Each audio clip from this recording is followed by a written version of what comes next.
Very good morning, my dear beloved student. I am Rafiqul Islam, your education teacher. Uh, I welcome you to our college. As already you have gone through the video of Principal Sir and Vice Principal Sir, I am your academic inserts. Today, I will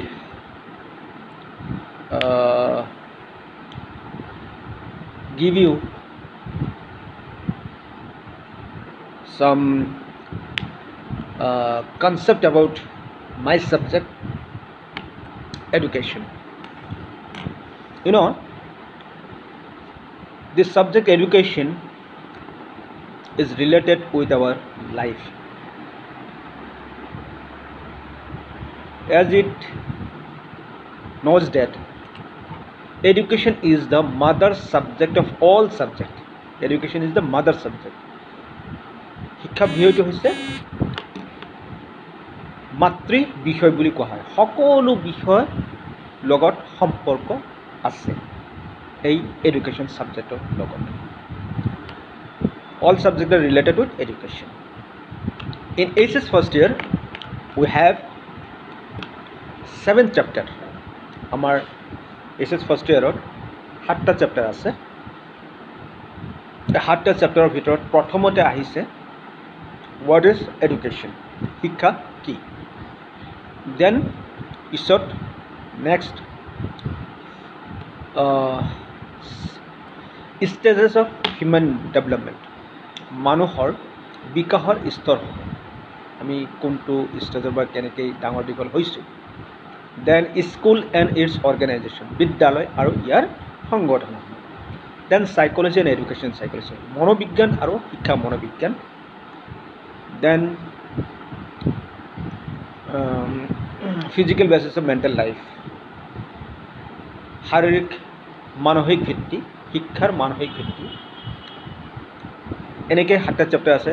development of primary education, প্ৰাথমিক শিক্ষাৰ ভাৰতবৰ্ষত প্ৰাথমিক শিক্ষাৰ বিকাশ কেনেকৈ হৈছে এইখিনি আমাৰ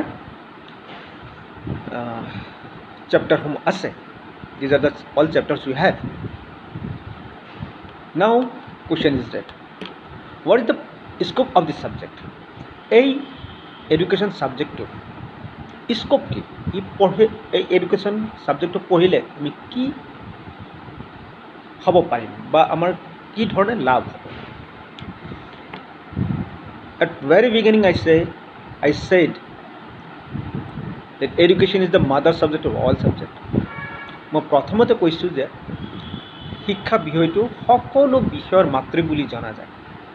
That means this subject is very crucial and important in our daily life and academic life. এই বিষয়টো, এই ছাবজেক্টটো আমাৰ ব্যক্তিগত জীৱনৰ লগতে আমাৰ শৈক্ষিক জীৱনৰ লগত ওতপ্ৰোতভাৱে জড়িত হৈ আছে, বহুত গুৰুত্বপূৰ্ণ ভূমিকা পালন কৰিছে। এই বিষয় পঢ়িলে কি হয়? এই বিষয় পঢ়িলে আমি একাডেমিক যিকোনো আজিকালি যিকোনো কম্পিটিটিভ এক্সামৰ কাৰণে পেডাগজি, সাইকোলজি, এডুকেশ্যন এইখিনি বস্তু আমাক লাগিব। প্ৰত্যেকটো ছাবজেক্টৰ লগত এই ছাবজেক্টৰ এটা সম্পৰ্ক আছে। This subject is related with all subject. In education, biology is there, sociology is there, political science is there, some history are there, background of the education system of the Indian and Assam is there, সব আছে ইয়াতে। গতিকে এই ছাবজেক্টৰ scope আগলৈ বহুত ভাল, সেইকাৰণে এই ছাবজেক্ট আমি পঢ়িব লাগে।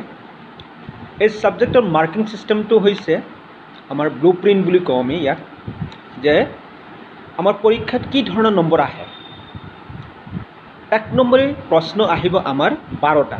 1 নম্বৰী প্ৰশ্ন আহিব আমাৰ কিমান? 12টা। 1 marks question will be 12.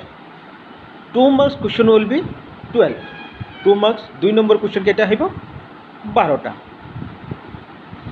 4 marks question will be 10. 4 number question আমাৰ কেইটা আহিব? 10টা আহিব।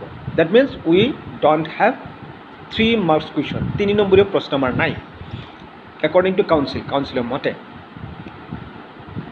then 6 mark question will be 4. 6 নম্বৰীয়া কুৱেশ্যন কেইটা আহিব 4টা আহিব আমাৰ 5 নম্বৰীয়া কুৱেশ্যন নাই we don't have 5 marks question তো টোটাল হৈ যাব 100 marks এইটো আমাৰ হৈছে blueprint this is the blueprint of our education subject thank you very much আগলৈ আৰু বহুত কথা পাতিম ডে বাই ডে আমি আশা কৰিছোঁ you will do a lot in coming future মই আশা কৰোঁ মই আৰ্চিয়ৰ ইনচাৰ্জ একাডেমিক ইনচাৰ্জে মই আশা কৰিছোঁ তোমালোকে অহা দিনলৈকে বহুত ভাল ফলাফল দেখুৱাবলৈ সক্ষম হ'বা will be succeeded in life. So for today this is what I am telling about education. Day by day you will get দিনে দিনে তোমালোক গম পাই যাবা যে এডুকেশ্যন সাবজেক্টটো কেনেকুৱা শিক্ষা বিষয়টো কেনেকুৱা শিক্ষা কি সাধাৰণতে আমি শিক্ষাৰ ধাৰণা কি আমি সবে জানো আমি কথা পাতিম থ্যাংক ইউ ভেৰি মাছ